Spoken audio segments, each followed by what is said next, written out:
Good morning, students. Chapter 2, that is the earth and changes on it, is going on. In previous class, we discussed exercise A, that is tick the correct option, and exercise B, that is fill in the blanks. Today we will discuss some more exercise of this chapter. Let us see. Exercise C, that is give a single term for each of the following statements. Here you have to reply in single terms. First question is mounds of sand deposited by winds action in deserts. Again I repeat, mounds of sand deposited by wind action in deserts known as sand dunes. What is sand dunes? Sand dunes are found when wind deposits sand in the form of a low hill. Dunes are generally formed in groups. Sand dunes can be found in the western part of Rajasthan in India.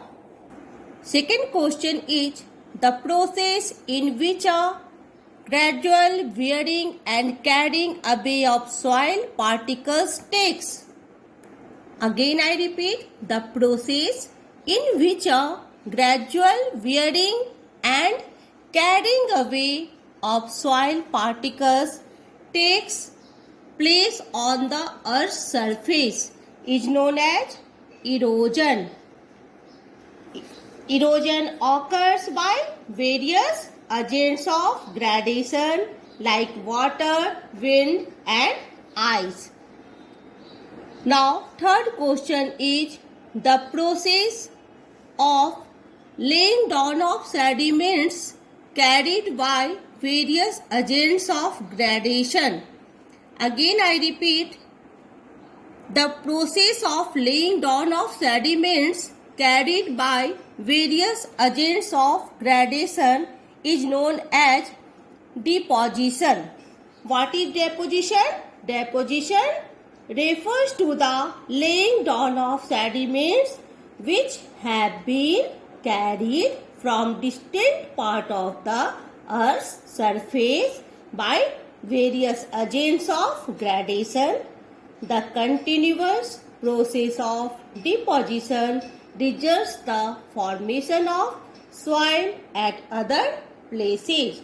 Now, fourth question is a mass of moving ice down the slope. A mass of moving ice down the slope is known as glacier.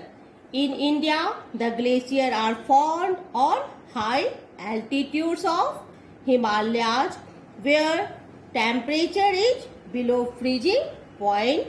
Example, Siachen Glacier, Gangotri Glacier.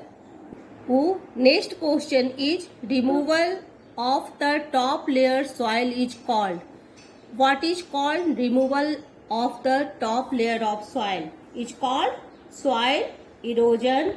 It causes due to wrong human practices like cutting of trees, overgrazing by animals, floods and heavy rains and poor farming methods.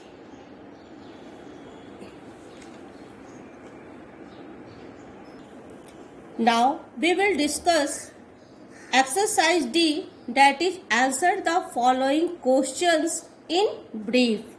And first question is specify to differentiate between internal and external forces.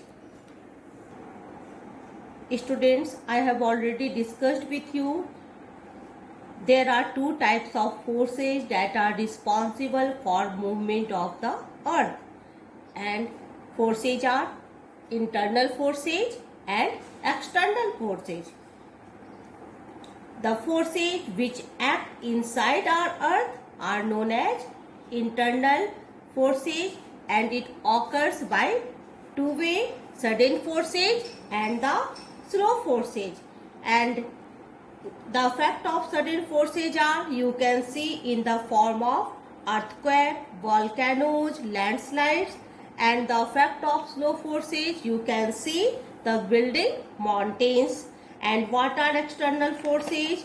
The forces that work on the surface of the earth are called external forces, and it occur by two ways, erosional and depositional effects.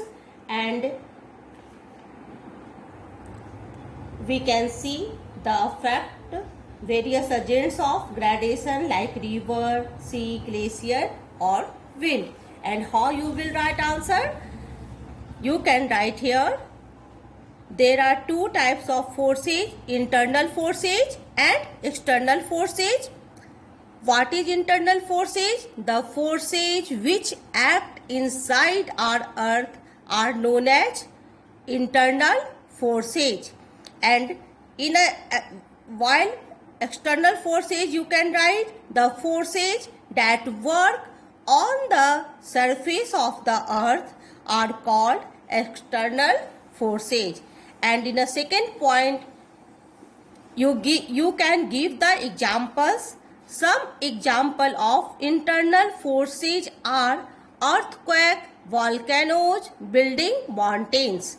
And while in the external forces you can write some examples of external forces are formation of I-shaped and V-shaped valley by river, or you can mention another example, formation of sand dunes by wind. Now second question is, name the various agents of gradation. The various agents of gradation are running water, glacier, sea waves, wind. There are most important agents of gradation: running water, glacier, sea waves, wind. Third question is, distinguish between transported and residual soil. First you will write the transported soil. How you will write? When the solid rocks break into small particles through the weathering agents, these are then carried by wind, water, etc. and later get deposited at a new place. Such soil is called transported soil. Again I repeat, how you will write? When the solid rocks, it means parent rock, break into small particles through the weathering agents, these are then carried away by wind, water, etc. and later get deposited at a new place. Such soil is called transported soil. And what is residual soil? When the soil formed by the parent rock and remains present on the same site, it is called the residual soil. Again I repeat, when the soil formed by the parent rock and remains present on the same site, it is called the residual soil. Now fourth question is, how is delta formed? When the river reaches near the sea or ocean, it becomes large and sluggish and get divided into several distributaries. Then the river thus deposits silt, sand and sediment over a large area near its mouth and formed a fan-shaped alluvial area often known as delta. Again I repeat, how you will reply? When the river reaches near the sea or ocean, it becomes large and sluggish and get divided into several tributaries. Then the river thus deposits silt, sand and sediments over a large area near its mouth and formed a fan-shaped alluvial area often known as delta.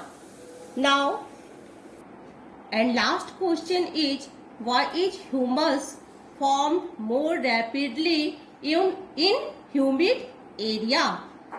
And how you will reply? Humus is rapidly formed in humid area due to heavy growth of plants and rich animal life. All of you know about humus, that humus are found in top layer of soil. It is very fertile. It is dark in color and consists of decaying remains of plants and animals. So, you will write answer in this way. Humus is rapidly formed in humid area due to heavy growth of plants and rich animal life. That's all for today. Thank you and have a nice day.